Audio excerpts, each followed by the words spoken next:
Oke, kembali lagi di GP Media Channel bersama Kak Ray. Nah, kali ini Kakak akan membahas tentang prediksi soal TPS UTBK 2022 tentang penalaran umum. Nah, untuk pembahasan soalnya yuk langsung simak penjelasan berikut. Nah, ini soal yang pertama, cuman di sini ada sebuah teks ya, makanya kita lihat pertanyaannya dulu seperti biasa. Nah, ini pertanyaannya ya. Jadi ini masih mengacu ke teks yang sebelumnya. Dari tahun 1994 sampai dengan 2012 kasus kematian ibu tertinggi adalah di tahun mungkin ya, ini maksudnya. Nah, berarti kita lihat saja dari teks ya, paragraf ataupun dari grafik. Nah, kalau kita lihat dari grafik nih, tertinggi itu adalah pada tahun 2012 jelas ya. Ini dia hampir mendekati 400 nih ya. Ini berbeda tipis dengan yang tahun 1994, tetapi di sini masih lebih dekat tahun 2012 ya dengan 400 nih ya. Jadi kasus yang paling tinggi itu di tahun 2012. Jawabannya yang E. Oke. Lanjut ke soal yang di bawahnya. Dari tahun 1994 sampai dengan 2012, kasus kematian ibu tertinggi ketiga adalah, nah ini kita garis bawahi dulu, kematian ibu tertinggi ketiga ya. Nah, mana nih kasus yang ketiga? Nah, berarti paling gampang tinggal kita lihat aja yang tadi ya gitu kan. Ini tahun 1994 kan nih, tadi hampir mendekati 400. Ini mungkin pertama ya, ini satu nih, nah kemudian ini kedua, nah ini yang ketiga nih ya. Dan kita lihat aja dari tinggi grafiknya ya. Berarti kasus tertinggi ketiga itu ada pada tahun 1997 ya. Jawabannya berarti adalah yang B. Oke, di sini juga ada soal lagi ya, tapi di sini itu teksnya udah beda ya. Lihat dulu. Oke, ini teksnya udah beda nih. Jadi yang ditanya di sini adalah kesimpulan yang dapat diambil dari bacaan di atas. Nah, berarti kita harus baca dulu teksnya ya. Sudah menjadi hal yang biasa ketika ada orang membuang sampah sembarangan. Apakah dia dari kalangan muda ataupun orang tua. Nah, sebagai contoh, ketika kita sedang berada di lingkungan hidup terbuka, kita dapat melihat masih saja ada sampah yang tertinggal berserakan di suatu tempat setelah diadakan perhelatan sebuah acara. Ya kan, masih banyak banget sampah setelah ada acara biasanya. Nah, padahal sudah jelas bahwa akhir-akhir ini ketika musim hujan sering terjadi bencana banjir. Ada orang yang menyimpulkan apabila efeknya belum dirasakan, maka kebiasaan buruk tentang membuang sampah sembarangan akan terus dilakukan. Ya, di sini juga ada kata-kata simpulan gitu ya. Apabila, berarti ini kan penyebabnya nih, apabila efeknya itu belum dirasakan, maka nah ini akibatnya kebiasaan buruk tentang membuang sampah itu ternyata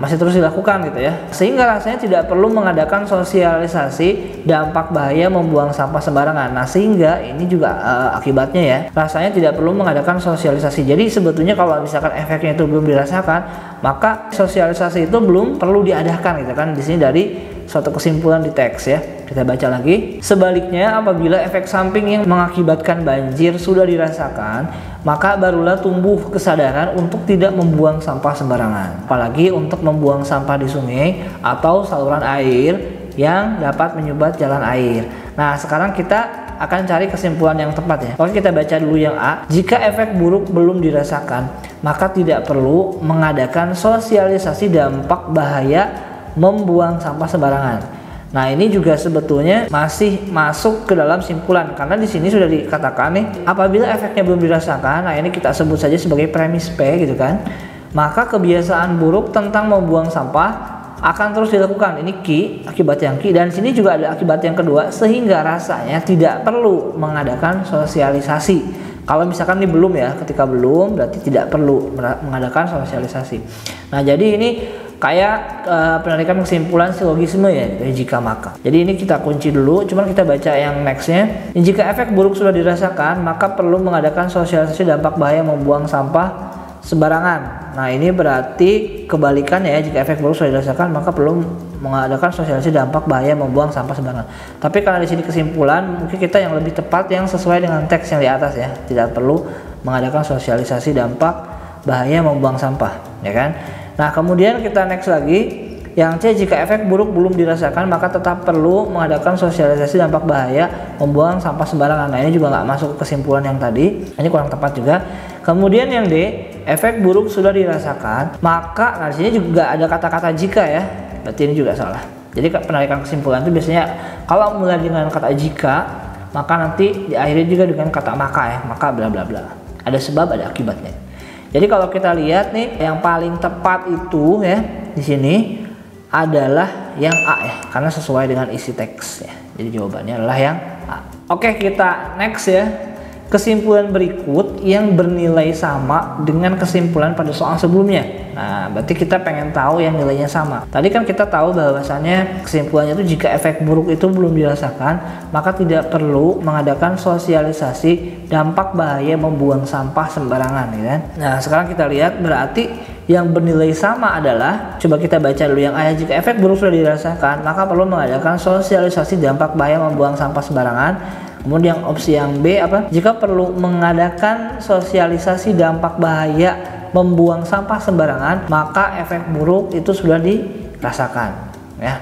Kalau yang C, jika efek buruk sudah dirasakan, segera perlu, ini enggak ya, harusnya perlu. Yang D, jika efek buruk sudah dirasakan, maka tidak perlu mengadakan sosialisasi dampak bahaya membuang sampah sembarangan. Malah kalau efek buruk sudah dirasakan, justru perlu dong, gitu aja. Ini salah. Kemudian yang E, efek buruk ini nggak ada kata jika maka. Nah, sekarang di antara opsi A dan opsi B. Opsi yang A, jika efek buruk sudah dirasakan, maka perlu mengadakan sosialisasi dampak bahaya membuang sampah sembarangan. Nah, kalau misalkan yang B, jika perlu mengadakan sosialisasi dampak bahaya membuang sampah sembarangan, maka efek buruk sudah dirasakan. Nah, sebetulnya yang bernilai sama itu adalah yang B. Kenapa? Coba kita baca yang B. Jika perlu mengadakan sosialisasi dampak bahaya membuang sampah sembarangan, maka efek buruknya sudah dirasakan gitu. Jadi kapan nih perlu mengadakan sosialisasi dampak bahaya? Karena efeknya itu sudah dirasakan, ya. Kalau yang A, jika efek buruk sudah dirasakan, maka perlu mengadakan sosialisasi dampak bahaya membuang sampah sembarangan. Nah, ini mirip-mirip juga sebetulnya ya. Ini masih bernilai yang sama kayak B, cuman kalau misalkan kita lebih dari kata-kata ya, kita lebih cocok yang B ya, walaupun nilai yang A ini mirip-mirip juga ya. Jadi yang senilai dengan soal sebelumnya adalah yang B, kita pilih yang B. Nah, soal selanjutnya ini tentang hitungan ya. Jadi ada kuantitatif. Jika A sama dengan 2 dan B sama dengan min 2, maka X sama dengan ini, ya kan, Y sama dengan ini. Hubungannya kayak gimana?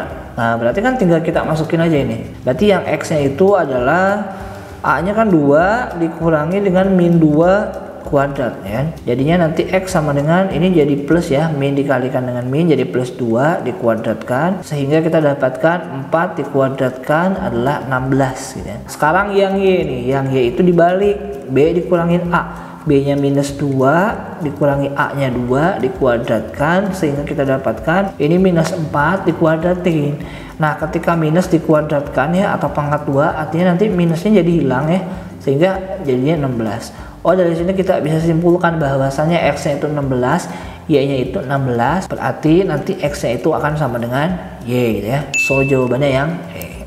Oke, ke soal yang terakhir ya, dari angka 0, 1, 2, 3, 4, 5 ya. Di sini itu ada 1, 2, 3, 4, 5, ada 6 angka gitu ya. Kita tulis dulu. Akan dibentuk bilangan ratusan ya, mungkin bilangan ratusan.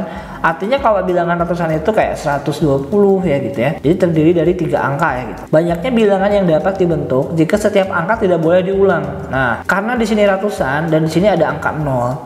Jadi angka 0 ini nggak boleh mengisi digit yang pertama. Kenapa? Ketika angka 0 itu mengisi digit yang pertama, otomatis itu bukan jadi ratusan. Itu akan menjadi bilangan puluhan, sehingga yang bisa mengisi angka ya atau digit pertama ini adalah angka 1, 2, 3, 4, 5. Jadi cuma ada 5 kemungkinan ya, 1, 2, 3, 4, 5 antara ini nih.